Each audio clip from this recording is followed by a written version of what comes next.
Let me just sit down. You expect the guy inside? Lost. The guys that know me know as much as possible. I don't want to do that. I don't see how you can be creative with the time. Most of the time, you restrict your creativity.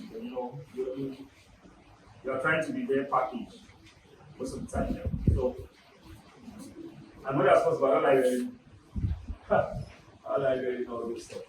So this is me. I'm a lawyer. I've been a commercial lawyer for 15, 16 years. Not actually how old I am. Okay. I think in the last 1 year, we've advised startups that have raised close to over 100 million. So that's to show me that we know what we're doing when it comes to advising startups. And most of the time, most of it is about understanding how it works. Because one of the things I've come to realize is that we have too many assumptions. We always assume. We have too many assumptions. If I ask you now, so maybe that's what we'll begin. How do you see law? Law for your business or how do you say it? Have you ever thought? It's very interesting that what people do most of the time is I have an idea, right? I have a product I want to create. Then the next thing you do is they get the product design guy, if they have a product design guy, or the guy design, then he creates a website, right? Or does whatever he needs to, and then he puts it out there. Just starts. And then one day, like, okay, hey, I want to register a company. Then he calls one guy that's a lawyer, saying, I want to register a company. How much is to register a company? 60,000, 70,000. Like, okay. Well, I'll take. Right? And he registers a company. He now says, the next one I like to hear a lot is my company. So you start hearing my company. Okay. That's a lot of times. Then, okay, maybe you want to draw up an agreement and he says, we'll draw up an agreement for me. I have an agreement to draw. I will need to get to draw this agreement. So you get to draw the agreement. That's all I hear most of the time. Is that how you see the law? Let's talk from there. What do you think? To be honest with me now, is that what you see when you see the law? When that's what you see when you see the law, you will lose. We're having a conversation our way there, and we're talking about some of the Ponzi schemes that have gone around. This Ponzi scheme, bring 50,000, we'll give you 75,000. Bring 30,000, we'll give you 20,000. And they are Nigerian companies, and they say we are certified by CAC. Have you heard that? We are certified by CAC. Yeah. Everyone says yes, certified by CAC. But CAC does not certify anybody. CAC registers the company. The CAC is a certification company. But because people do not have any knowledge of the law, so he was referring to one clause in a particular Ponzi scheme where the guy stated that once you get involved, they are not bound to pay you. So if you put your money in there, you've already stated that you're not bound to receive. But nobody read that clause. What am I saying is that there are ways you need to start. If you are going to be building products, if you are going to be doing something big, there are ways you need to start looking at those. I don't know why I keep saying like this. Alright, let me say like this. Okay, but fine. So you have to look at the law differently. So let's begin with how do you look at the law? Because that's the thing. When you hear the word law, what do you think? Come on, guys, we need to talk. When you hear the word law, what do you think? Yeah. In form of guiding force. Guiding force. Guiding force is guiding force. It's a force that guides you. You know what that means? You better follow the force, right? Yeah, any other idea? So the things I share, let me just guarantee you. You won't find them on Google. If it's on Google, I will not share it. Because that means you can get it. So why am I wasting my time? Okay, law is a guiding force, yes. Then how do you use law? Because that becomes critical. How do you use the force? How do you use it? There are two ways people use law. The major way we use law like this. We use law defensively. What do I mean? I'll give you a typical example now. Here. When your brother was signing that agreement with, when your brother was collecting that money from someone, right?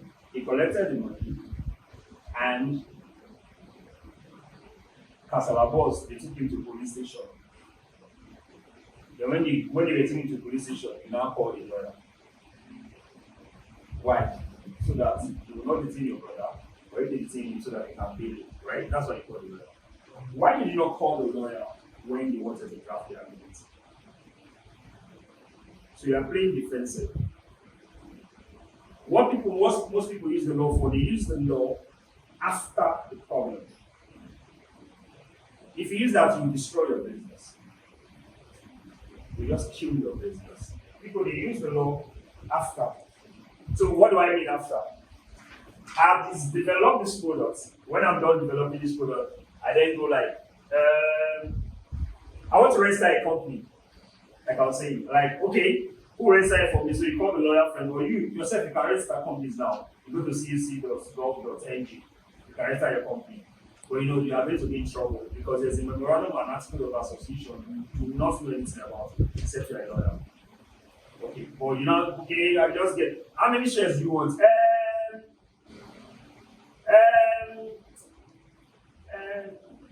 1 million shares. Okay. You need 2 people. And just give me 99%, they give my sister 1%. How many directors? You don't put my name and put my sister's name. You see what I'm chatting? I'm just trying to emphasize the fact that it's something you're just thinking about. In your heart, you think that was how Apple and Google was formed. You don't go on and say, okay, I want shares, 50% shares. But that's what a lot of people do. So by the time they do that, it's hard said for the company to grow. But the point I'm making is there are better ways of doing that. You have to use the law offensively. What do I mean offensively? You have to use the law offensively. You have to use the law like a weapon. You don't use the law like a defensive weapon. You use the law like an offensive weapon. What do I mean? Let me give you a simple example. Let me use Hamplus. Yeah, let me use Hamplus. Plus right. Hamplus, I want to use you now. This is free legal consultancy, so when you pay me later. But let's use Hamplus, for example. I want to set up a hub, right? I just have the idea. So I just go and meet a graphic. Logo is a graphic designer. I just use a graphic designer. I just design logo for me, design for the logo. And then I set it up. What? Hamplus, bam. No. But the better way. Let's do this. I want to set up Hamplus. You want to be offensive? Fine. You start. One legal entity do I need to use?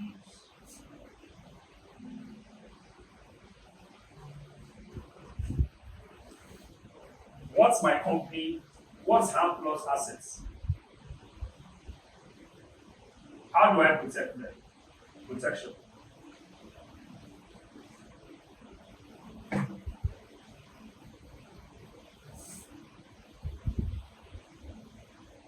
How do I make profit? Forever.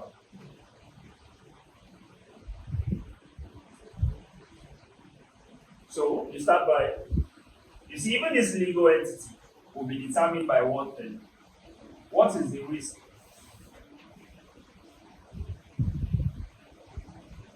How do I? Right, so let's begin with legal entity. I understand Hamplus. What legal entity should Hamplus be under? You guys can help me know. How many legal entities do you know?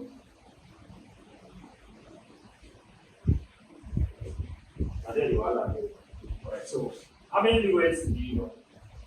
A legal entity is basically how a business is organized. A business in Nigeria can be organized either as a company or as a partnership or as a one-man business. I don't like this one. It's not a one-man business. I don't like it. Partnership or as a sole proprietor. Anything anything that this is one man business, there's no business. There's no business that one man does. Right? See what I mean? So this is the form of legal entity. Each of them have their own components. I don't know if this is the right side, but I'm going to see how we can explain this.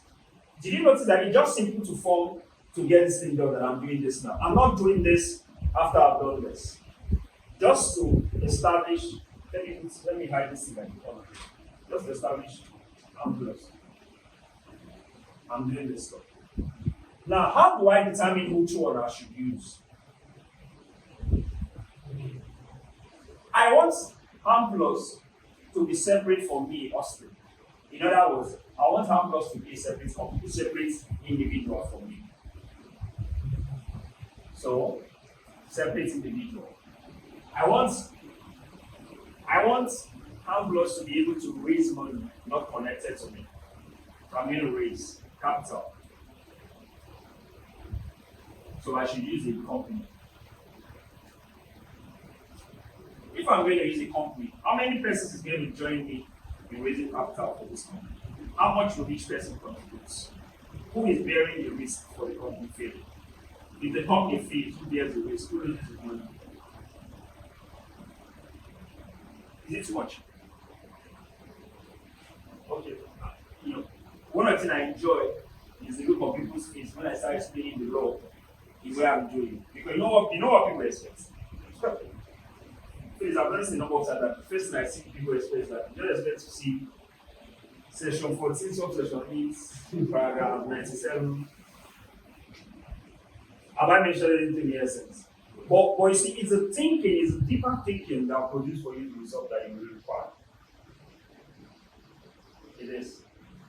So anyone that comes, see, we can do all these things and say, ex parte application, in pari passu, mutatis, mutandi,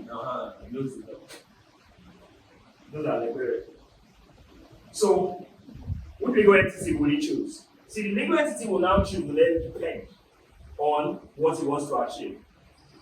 So, if I were Hamplus, I'll go, or I want to set up something where people can be donating money to us for free. So, I will use a company, I'll use an NGO. But you know what? I'll use an NGO. Or I'll use a limited company. Now, what are the assets of this company? What does Hamplus produce? What is it trying to sell? What does it want to sell? Hamplus does not sell any goods.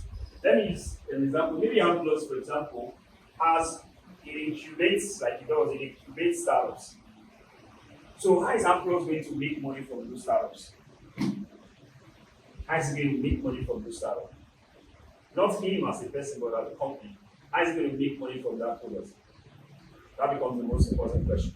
So what is the product it's selling? When you hear products, there's a difference between products and when you hear products can be goods or service. I hope you guys know that because people always think product means goods. So what product is Hamplus? I've been the only one talking. What product does Hamplus sell? What are the services? Information. What are the information? Let's go. What type of training? What type of computer training? Into web programming. What type of web programming? You ask the question and see. We'll get to the end. Yeah. Full stack. That's for Full stack. Okay. Okay, fine. That service you sell, so let's go down. It sells full stack training, right? That's what it sells. So, what are the risks in full stack training that you sell?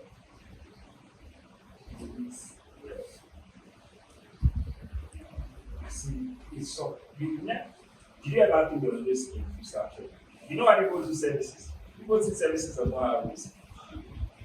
So let me tell you now. What's the name, sorry? Favor. If it tells you that if you come to this place in 6 months you'll be a full stack developer. Has it been a promise to you? What happens if after 6 months you do not know how to even code hello world? Yeah. Yeah. So that's one risk. One risk that the promise he made will fail.